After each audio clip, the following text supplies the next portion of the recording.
तो हम तो जा रहे हैं अयोध्या। 500 साल का इंतजार खत्म हुआ।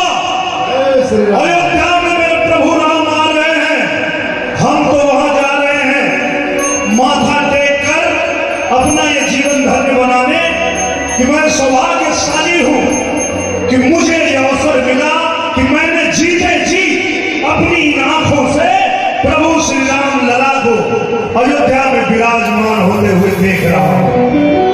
आप सब भी जितने हमारे राम भक्त हैं, आपको भी मैं न्योता देता हूं कि आप लोग भी अयोध्या में आइए और एक बार राम लला का दर्शन करिए।